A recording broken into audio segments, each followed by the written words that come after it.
if you do want to go and add new people to your world, the best way to do that if you don't like networking is to find a way to do it around the things you love doing. Put yourself in an environment where that's the thing you're doing, but make sure you're intentional about meeting the people around you and getting their contact information. Welcome to the Business Builders Playbook, the show that breaks down the systems and strategies behind predictable revenue growth to win in business. In each episode, we're diving into the proven strategies that separate the winners who scale from the losers who fail. This show is sponsored by BDR.ai, the AI-powered business development platform that automates your outbound prospecting so you can focus in on closing deals instead of chasing leads. Let's get started. All right, well, welcome everybody. My name is David Bush from BDR.ai, and today I get a chance to have the distinct pleasure of interviewing Devin Sizemore on the topic of how to build your $1 million network. And I'm going to even go as far as to say is that it doesn't have to stop at $1 million network. I think Devin would be the first to tell you is that once you understand the game, once you understand the rules of engagement, once you have a strategy and you have the tactics that Devin has perfected over the last couple of decades, you can go beyond $1 million networks. You can have $10 million networks. You could have $100 million networks and beyond. And so I'm excited to jump in and to dive into this topic. And many of you may already be aware of Devin's work. He's written an amazing book. He's got a huge following of people that are leveraging his strategies and tactics on expanding their networks. And, he bought me a black shirt and he said, after this session, I'm going to get you the words that go on your shirt that says, who can I connect you with? And I can just tell you from firsthand experience and from the testimonials that I've had a chance to have conversations with, Devin is the real deal. He doesn't just talk about these principles. He's actually living them out in real life. And he has added a ton of value from the point that I had my first conversation with him. He has introduced me to people. I've introduced him to people. So we're not here to preach to the people out there and say, this is what you should do. We're out here to tell you, this is what we've done. This is what we've shown other people how to do. Now let us show you how to leverage these same principles. So Devin, thanks so much for joining me today. Thanks for having me, man. Been looking forward to this conversation. Yeah, well, let's just dive in and get the short bio version in your own words. What brought you to today in terms of your education, experience, and expertise to get you to really focus on building networks and building relationships? Yeah, it's such a good question because it is such a unique lane to do full time, right? I am blessed that I get to make connections for a living and make a living doing that. I always start with I'm a serial entrepreneur, so I love business. My first big company was a digital agency, bought some agencies and sold, then manufacturing company, co-working, a cat cafe, a couple product companies and some other stuff. So I just love the art of business, optimizing, systematizing, scaling, selling, exits. And, got into general consulting as I've had all those companies, but realized I didn't want to be a generalist. And what the truth was, is I built all my companies and I was helping all my consulting clients build their companies through relationships. Fast forward to last year, I wrote the book Connection Expansion to really solidify that system and approach in a way that allowed me to share it with the world. Because I kind of put the flag in the ground and said, I want to, create 1 million connections. In order to do that, I need help. Like I can't do that alone. We've got to empower thousands of people to come on this journey of actually helping others and actually making connections. And then I have a journalism degree and I share that too, because that is a core foundation to my curiosity. So my love for business combined with the journalism background makes me a curious person, which is a great foundational skill set if you're going to go out there and build meaningful relationships. That's fantastic. Well, I know that the participants are here to learn the things that they don't know and the things that they maybe don't know that they don't know because they're wanting to be awakened to how they can build a $1 million network. So what is the basic framework that you leverage or that you teach people to help them to go from zero to hero when it comes into building a network? Yeah, the system's built on 5 core principles. And I think if we start there, it'll kind of start to paint the picture of what we're talking about and why. And so I'll hit those real quick. So the first core principle is always add value. So everything about what we're doing is about the other person. And when I say add value, it's not your product or service. It's providing resources, solving challenges, making connections. Obviously, I'm going to over-index on connections because that's what we do. There's a lot of value there. The second core principle is control what you can control. So often in the networking and sales world, there's so many things outside of our control, or we drop the ball on the stuff we actually can control, right? So how we show up to a meeting, what our goals are when we're networking, what questions do we ask? How do we follow up? How do we book a connection meeting? How do we conduct that meeting? How do we follow up? How do we add value? There's a lot of controllables in there. We want to make sure we're optimized and we're actually using. Number 3 and 4 go together. There's value in every relationship and never make an assumption about a connection. That is a statement that I really want people to sit with for a second, is that every single person you come into contact with can add value to you. The issue is most people go around, especially if you're in a biz dev or owner role, looking for the next prospect. Well, if you're only looking for the next prospect, you're missing the vendors who have access to your clients, where your clients gather, the stages, the podcasts, the partnerships, the opportunities, all of the other things that surround your ideal client. So you've got to really approach networking and relationship building with this idea that there's value in every relationship. And number 5, you have to train by doing. So if you're here because you want to build a network that actively sends you connections and sends you referrals, it's a 3-to-1 ratio. You've got to give 3 to get 1. And if you know that that's a true statement, then play the game as aggressively as you can, right? How many connections can you give so that you're then getting more back? And so I think if you understand that there's 5 principles that lay the foundation for it, we can kind of build on top of that. But that's always where I start with people. So if this show is resonating with you and you're ready to take action because you want to scale your business faster, smarter, with more AI and technology and less labor, check out BDR.ai. We help entrepreneurs and executive sales leaders to automate the grind of prospecting so you can focus your time on closing deals and growing revenue where you should be spending your time.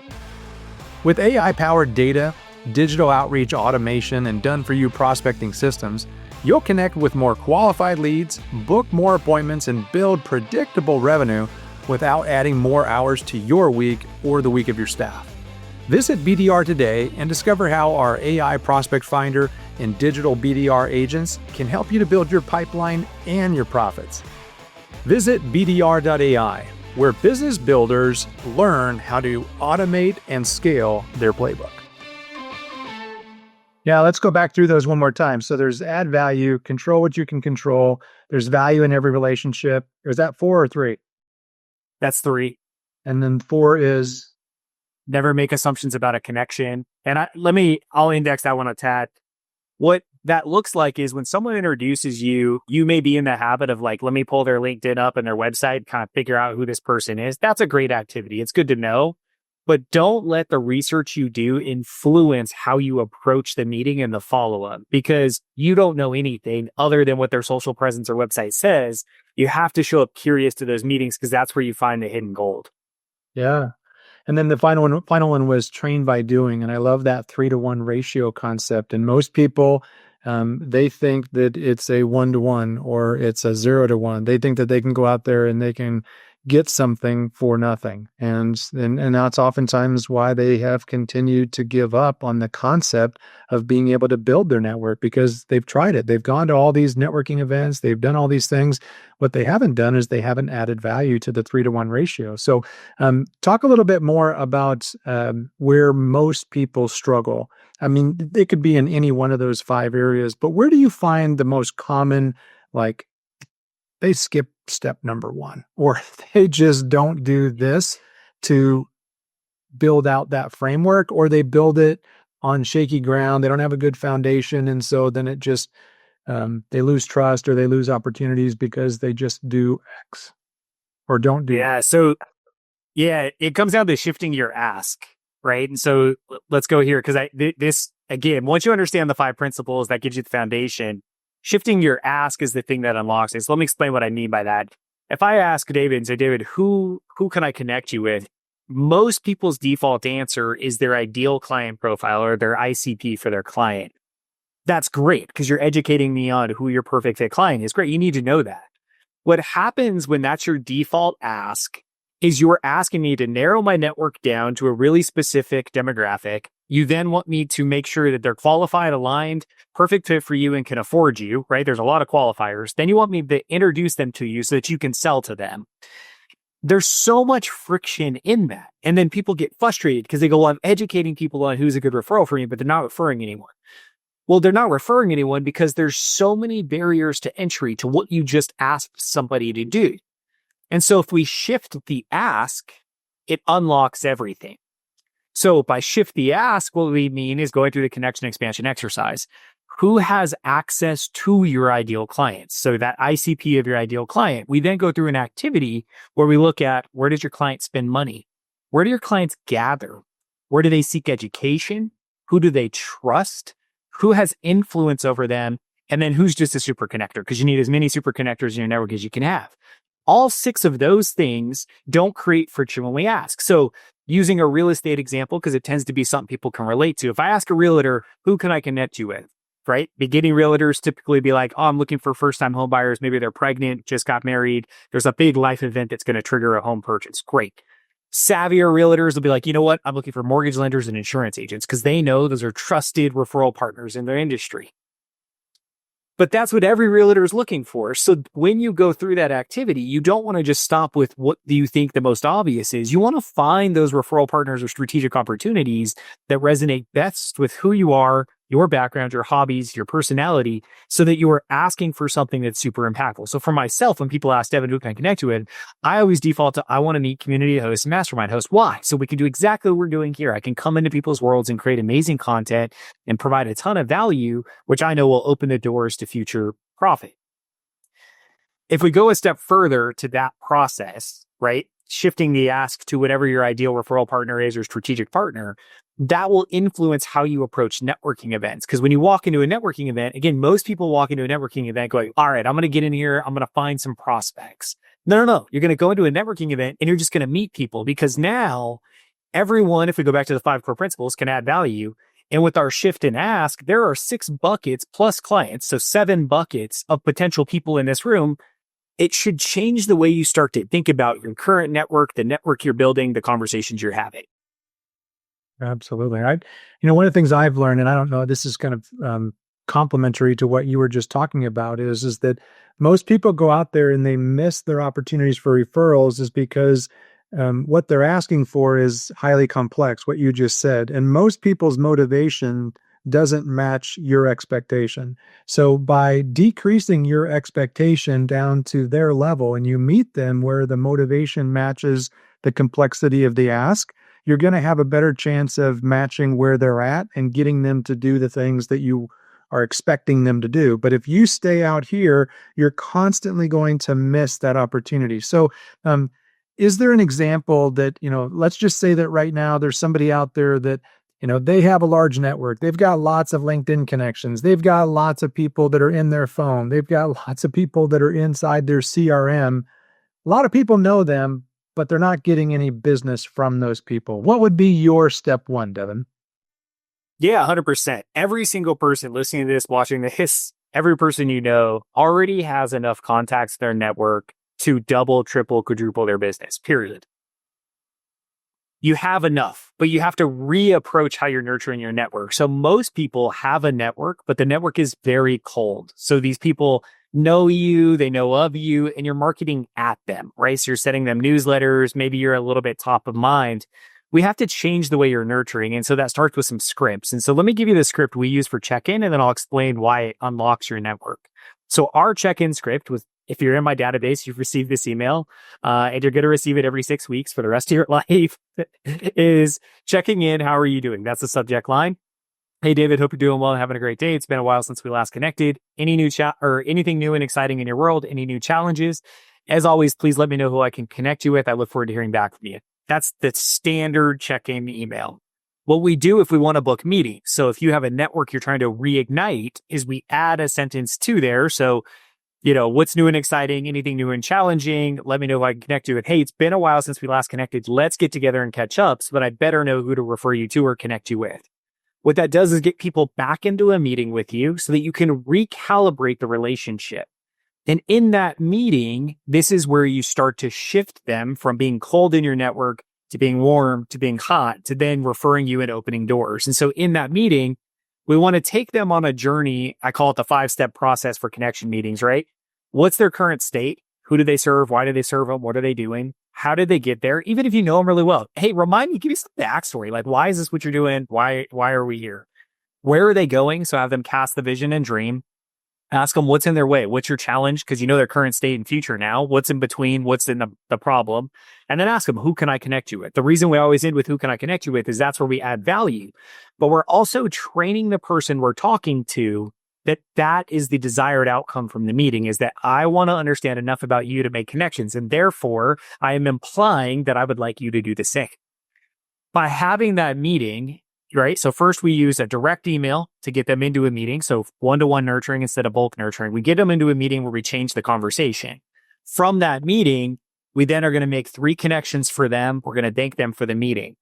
And that unlocks and teaches, right? Because if we just take one person who is cold, get them into a meeting that's realigned, make 3 connections and add value, we're setting up the relationship where every meeting we have should equal 1 referral coming back to us. That's where we start to flip the script on our network. That's great. I hope that all of you are writing that down. What Devin just said could be the only thing that you do coming out of this session and watching this video, if you're watching a recording. That in itself could take you through the next, 30, 60, 90 days and blow your business up. And if you were just to go back and take a look at the people, like if I was to look back right now, we're at the very beginning of September of 2025. If I was to go back and look at the last 8 months of your calendar, if I was to go look at your emails, your messages, your Facebook message, everything, all of your communication to the people that know you, like you, and trust you, and who could refer you, would I find any evidence that you have added value that could be measurable? Something that people would go, thank you. Wow, like that's a big thing. Did you add value or did you just do your job? Because there's a difference between doing your job and adding value. So what are the things, Devin, that you do? Because I know that you're all about connections and making introductions. Is there anything that you do that increases trust and credibility and authority that inspire people to want to introduce people to you? Because it's not just you added value to them. It's like you're known, you're an expert, you're valuable, and I want to be like the good guy. I want people to say, man, thanks so much for the introduction to Devin Sizemore. Man, dude, that guy is awesome. I'm so excited I got a chance to meet him. That makes me feel good, and it makes me kind of raise my level of authority in the marketplace. So anything else that you would recommend? Yeah. Connections, like I said, is always where I over index. And so my promise to people is I'll make 3 connections for anyone you introduce me to. And so at a minimum, every single person you connect me with is going to get 3 high caliber, super aligned, very well connected connections. That makes you look like a rock star, gives me permission to follow up, gets them into the process. Now, there are some really sneaky things you can do with people you're meeting. And so let me share, because I think people aren't thinking through some of these. So if in the meeting, someone mentions something that they're interested in. So I was on a meeting the other day and the lady's like, I really am into like sourdough right now. Somehow we ended up with that being the thing she was doing. I was like, cool, you and my wife should talk for sure.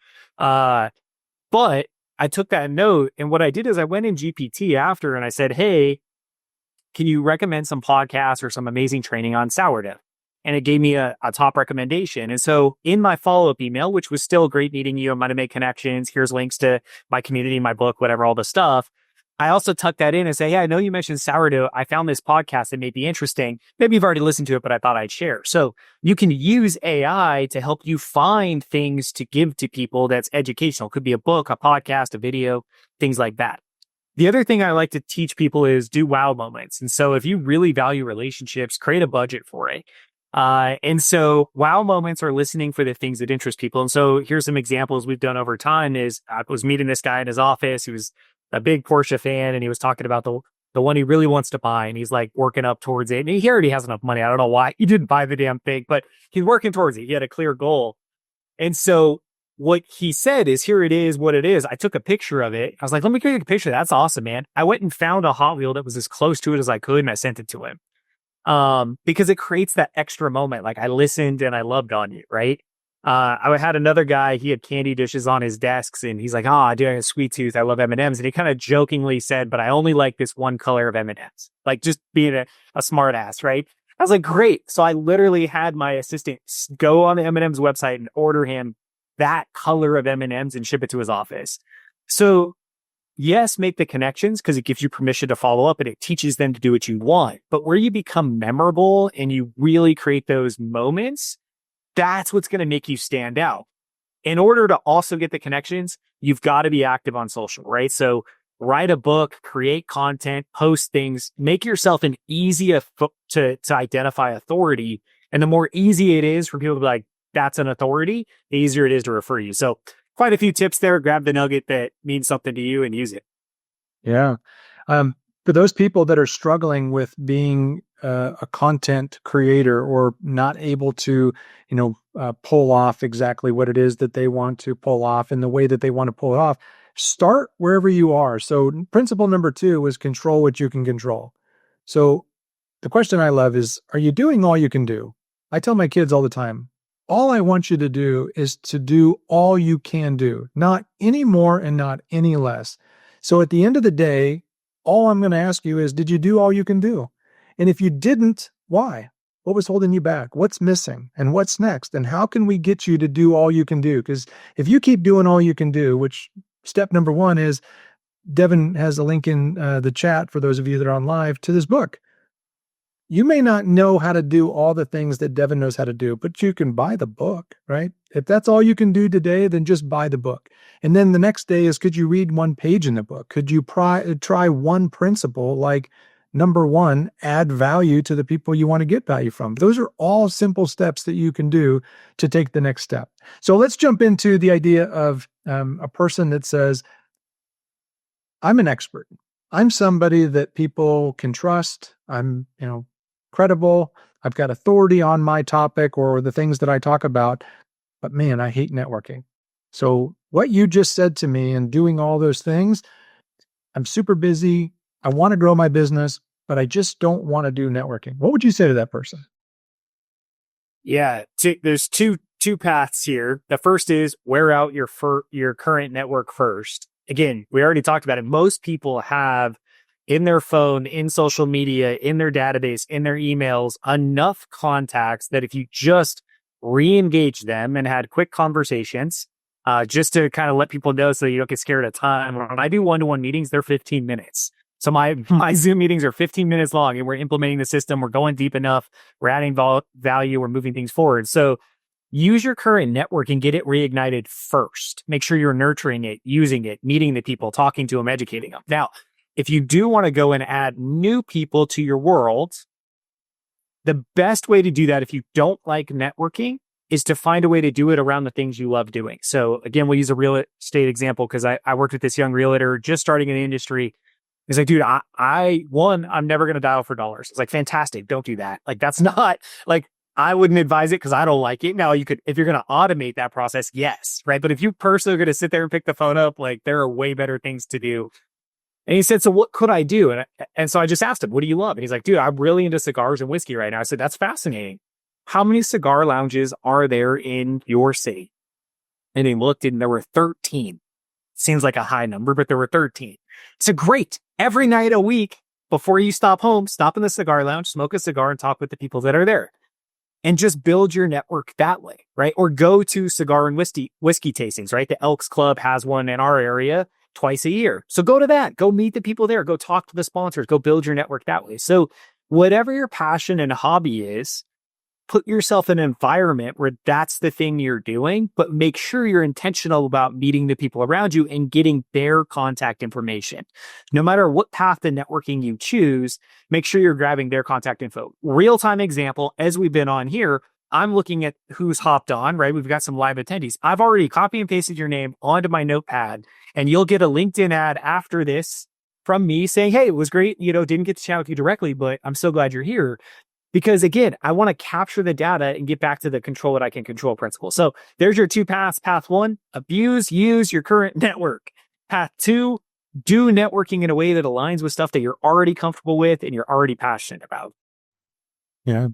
And we talked about this in the green room prior to going live, is that the idea that people have, thousands, some people have tens of thousands of LinkedIn connections, or they have thousands of phone numbers and contact data in their phone, but they're stepping over those opportunities to go chase down brand new connections, and they're adding more connections, but they are not taking advantage of the people that are right in, and taking advantage may not be the right word. They're not leveraging the $1 million network that they have.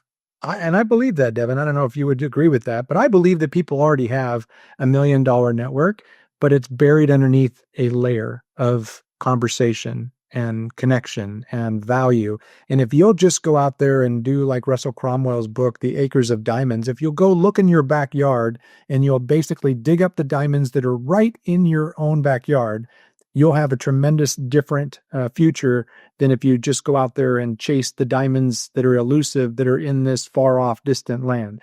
So I know that you mentioned earlier something about this concept about every 6 weeks, people get this check-in message from you. So let's talk a little bit more about scalable and trackable systems that turn relationships into revenue. Sounds like that you have one. Can you expand a little further on that? Yeah, so everything I teach is a scalable, duplicatable system, right? So I want this to be very clear to anyone on here, right? If there's something where you're listening going like, I don't have time for that, great. We probably optimized it to where it takes the least amount of time possible. And so that example, every 6 weeks check-in, that's just a nurture funnel, right? Where every 6 weeks, everyone that I tag with that thing in my CRM gets the personal one-to-one email. So it looks like it comes directly from me, which it does, right? But it's not a mass email because it's coming on their 6-week cycle. And then we get about a 40% response rate. So of all those emails we sent out, about 40% of people reply to me and say, hey, thanks for checking in. Here's what's going on. Great to see you. Or, haha, got another one. Good to see you, bud. Like that's it. So it creates the conversation where you have a chance to follow up. Now, here's where that gets fun. I don't want to plant the seed for people because they go, that's great, but I got to make money. When people reply to me, they'll usually ask, well, what's new in your world? That's where I get the opportunity to say, hey, Aces is growing. We're at 290 members. Are you a member? Here's a link, right? And so I can kind of provide an update that guides them the direction I want to take an action. Now, if we go back to the front end, when we're networking, right? How are you capturing people's contact info?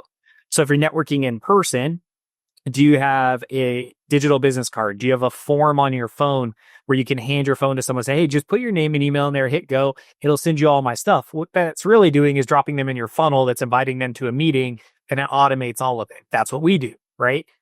Once that's done and you have a meeting, do you have tasks assigned for the next day? So as soon as you book a meeting with me, the next day there's a task that shows up on my to-do list that says follow up for meeting. So I'm holding myself accountable to actually following up on the meeting. How many people have you met with that you have a great conversation, there's all this energy, and then you drop the ball on following up and you never hear from them? It's a pretty high number actually, right? So again, make sure you're following up. When we get referred people, we have an intake form that we use where I can say, hey, David introduced me to this person, log in, hit go. It automatically drops them into the messaging sequence that says, hey, I'd love to have a meeting with you. Here's an invite to my Connection Blitz, or here's an invite to a one-to-one meeting, depending on the type of intro. And it nurtures them after 4 touches. It drops them into the 6-week nurture cycle. So everything we do can be automated. Because it's all exactly the same email templates too, your VA can do it as well. So if you guys have a VA or EA, they can also implement the system for you because there's no custom messaging. 100% of the messaging we use when building relationships is exactly the same templates. Yeah, and I love the concept about having a business that works because the business model and structure works, not necessarily because you work all the time. I love the quote by James Clear that says, you don't rise to the level of your goals, you fall to the level of your systems. That's from the book Atomic Habits. And what Devin just said is a critical success factor because, as Michael Gerber said, there's only one thing people do predictably, is they act unpredictable. So if you think that you're going to have $1 million network or 10 million or $100 million network like Devin does, but you don't have systems and you aren't working the system, like what he just said, he could set a task, but if Devin doesn't show up and do that task or doesn't delegate that task, it doesn't get done. So it's about accountability and responsibility. So George just asked the question, do you have a preferred CRM system? Yeah, let's talk about it. It's a great question, George. My first default answer is don't overcomplicate this decision. So can you track contacts and assign a task to them? Those are the two things that matter. You track your contacts and can you assign a task to them? As long as the CRM lets you do that, I don't care what CRM you choose, because that's all that matters. What I explained is a whole lot of optimization and automation and a whole lot of stuff, which I have a team, right, that we partnered with that does all of that. My preference is high level. I think high level is doing really great things in the coaching, consulting, thought leader space when it comes to integration, automation, and scalability. So that's what we use. But the disclaimer there is like, find an agency who can help you implement and scale properly so that you're optimizing and systematizing everything. And so every week they audit our processes and they build something that saves us time. Otherwise, yeah, free ones. I know you put HubSpot in there. HubSpot's great for free. It gets really expensive over time. They also have some deliverability issues if you've used their email platform. Personally, that's been my experience. So again, pick a CRM you like as long as you can assign tasks to contacts. And then you have to hold yourself accountable to the task, because that's going to hold you accountable to the process. If you want to automate, then choose a platform that lets you do that over time, but perfect the process before you start automating it. How about some kinks in the hose? I like to say is that when you have done the things that you are recommending that we do, and you're not getting the inputs, or you're not getting the return on investment, there's usually a kink in the hose. And oftentimes what I found, Devin, is that usually it has to do with trust, credibility, and authority.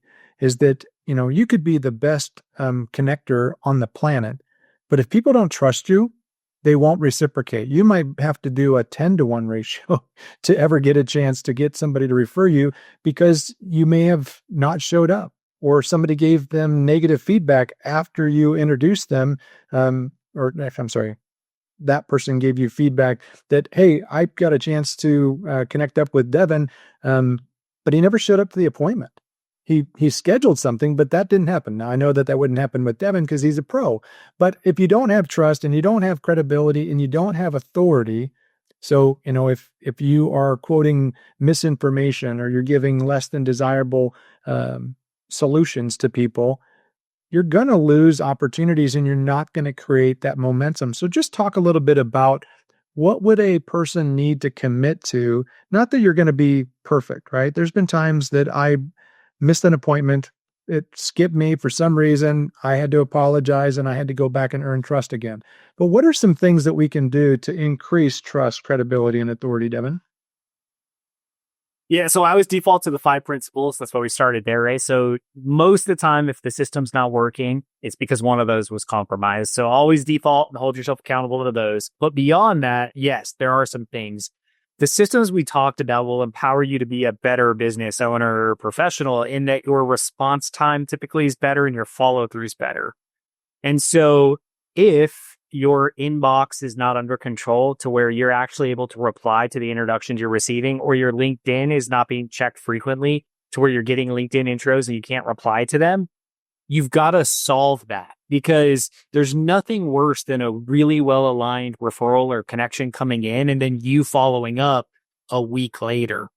And then when you follow up, you have to think about, how do I create the path of least resistance? So if you are still going back and forth, or you're trying to move them off of whatever you were introduced to another communication preference, and so I have this with a client, right? Email intro defaults to like, let's go to a text message. Well, wait a second, but they're on an email platform. Why are we trying to move the conversation? Right? So let's keep the conversation there. And if you don't have a calendar set up where people can click a link and book with you, like, it is 2025. Like, it is more than time for you to sync your calendar and make it easy for people to book with you. So think about, how quick can you respond? How easy do you make it for people to take action, engage, and book with you? And then everything you say you'll do, do it, right? AI is a great, phenomenal partner in taking notes. Whatever you told the person you'll do, make sure you do it. If you said you're going to provide resources, make connections, follow up, send them a birthday card, whatever it is, make sure that you do the thing. And so there's some best practices there. And then the thing I'll always tell you goes back to those wow moments, right? Over index on adding value. The more value you can add, the more you give away, the more you show people that you're in it for them, the easier it is for people to engage with you and refer you. Great. I want to just go back to the 5 principles to remind those people, just in case you've navigated away. I want you to come back to your screen and remind yourself of these 5 things, because these are going to be the things that are going to be the major game changers. So adding value is principle number 1. Controlling what you can control is number 2. There's value in every relationship. 4, never make an assumption about a connection. And 5, train by doing, 3 to 1. And there's another part of that that is not part of that equation, Devin, but I did notice recently it was something that you practice. And I can tell you that it's the first time in my half a century plus a few years experience that somebody has ever done this. And it was a wow moment. It made me know that Devin was paying attention.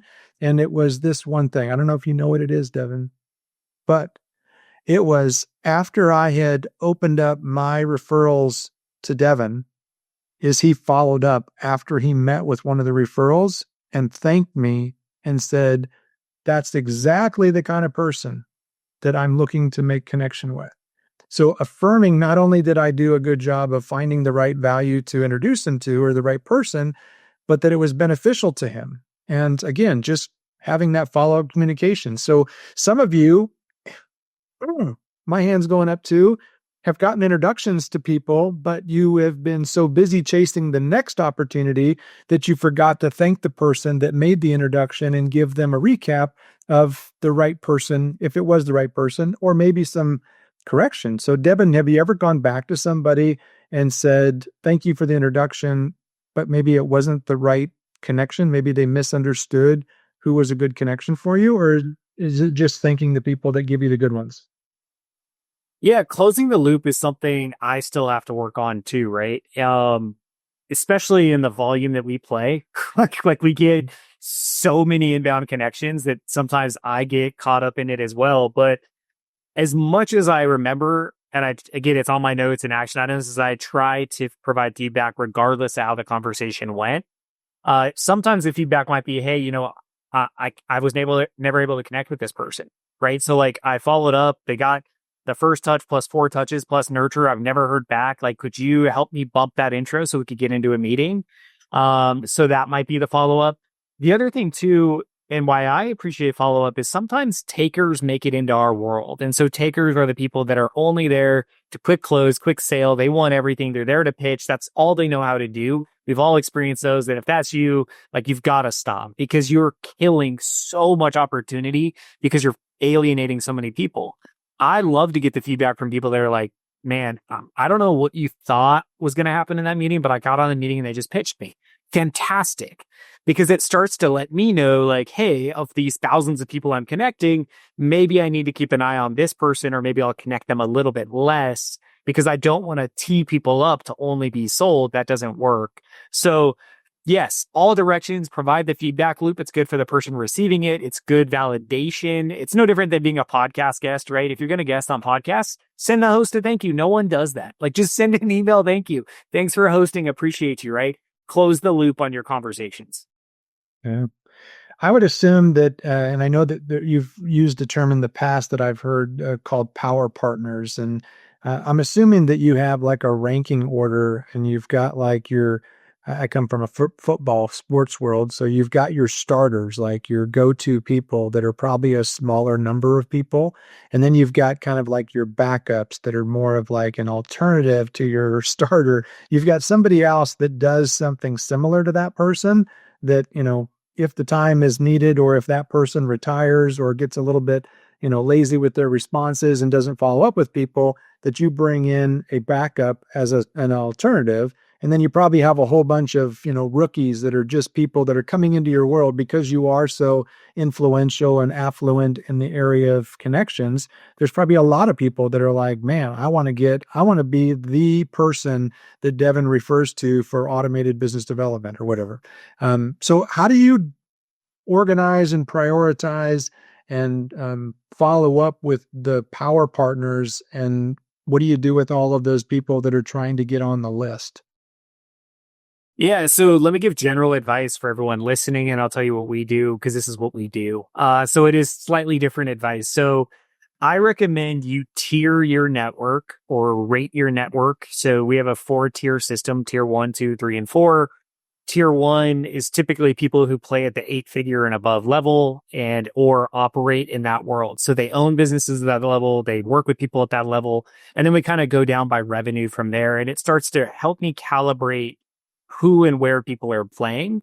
The other way is we clearly identify super connectors in our network. And so there are people that once they send me 10 inbound connections, we'll tag them as super connectors. And so it triggers to myself and my team, if we need to over index on connecting someone else, that's the person we're going to love. We're going to tee up because they're the ones sending us the most.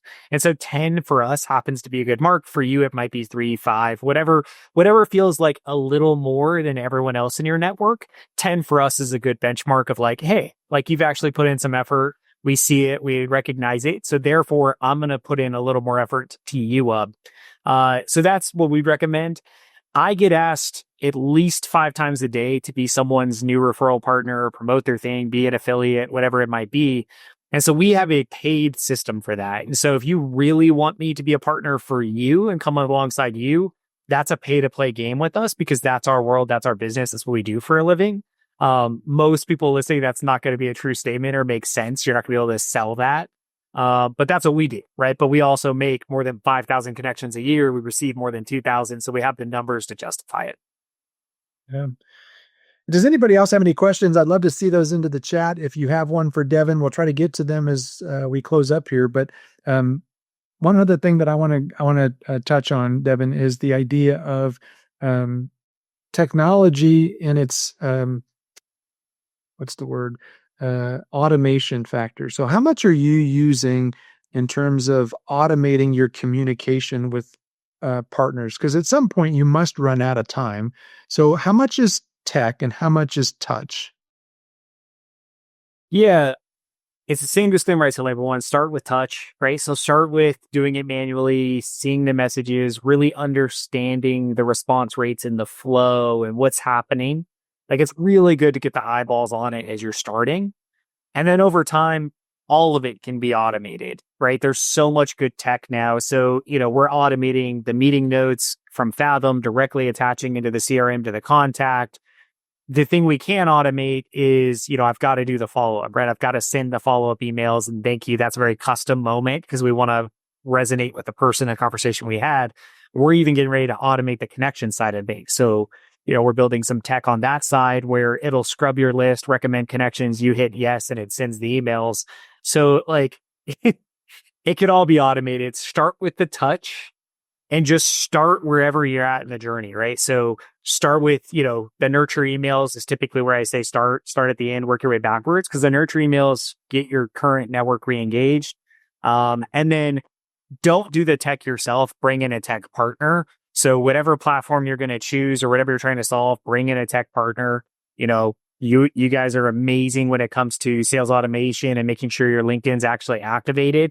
Like use a partner for that. Don't go try to figure out how to build that yourself and best practices and rules of engagement because you're going to mess something up, right? Your email's going to get blocked. Your LinkedIn's going to block you from sending messages. Like there's rules of engagement. So when it comes to tech, do it with a partner. Right.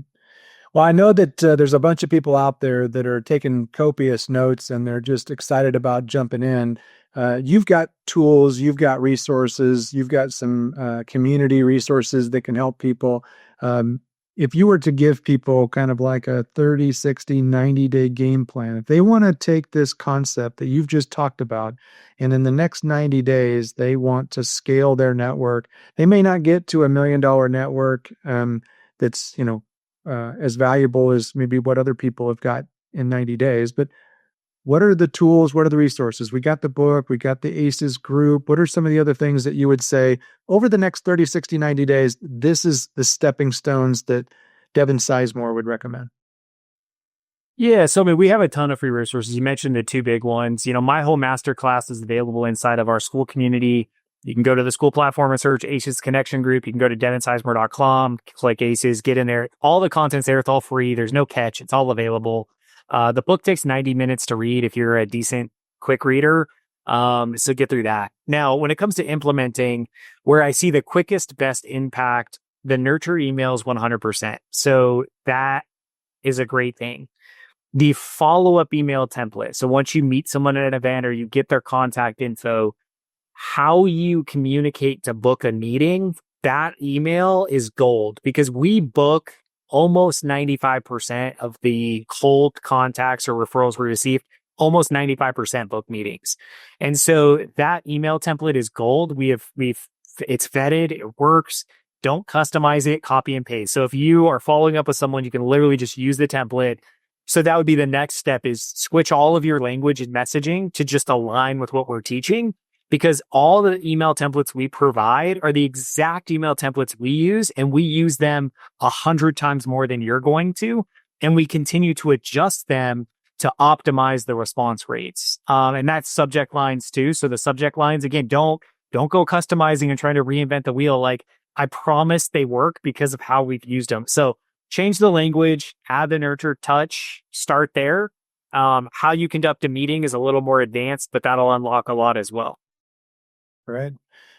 Well, we're not getting a lot of inbound questions. So is there anything else that you'd like to share with us, Devin, as we wrap up today's session?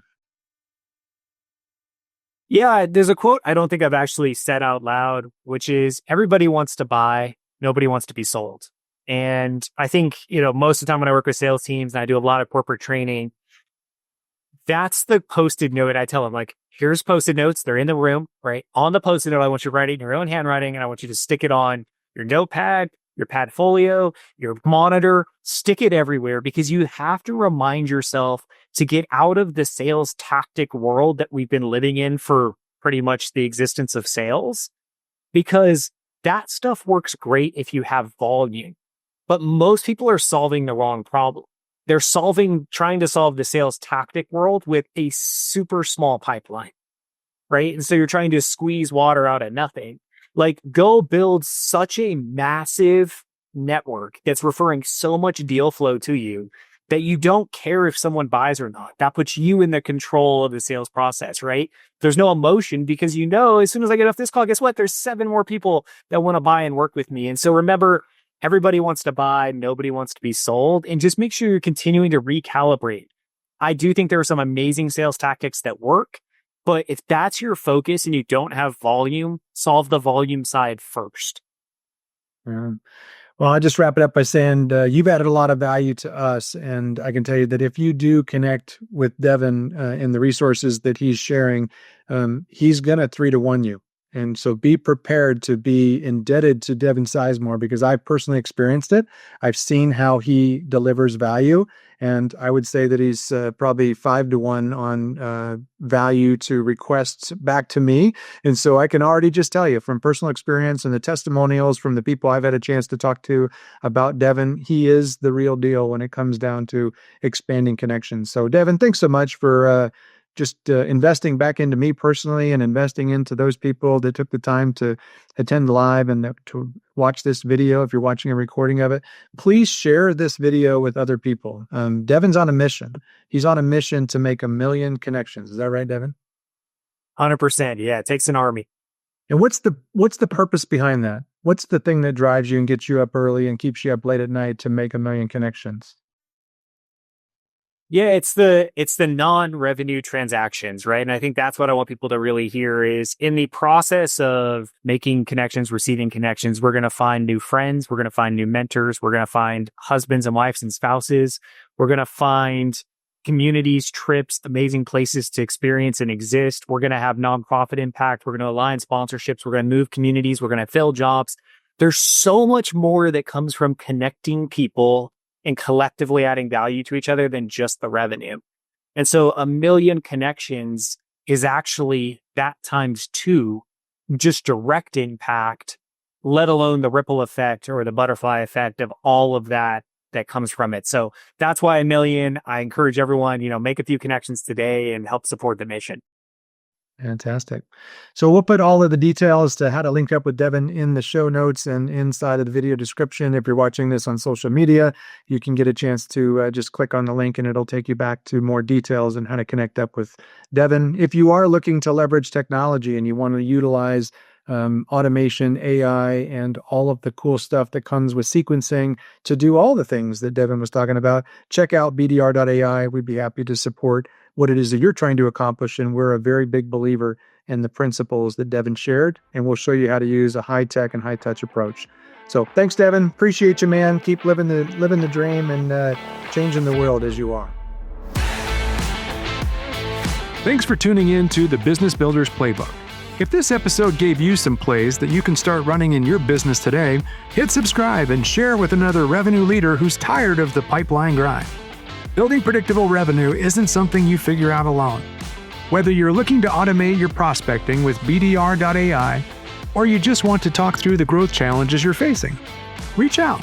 We help business leaders just like you to build systems that actually scale.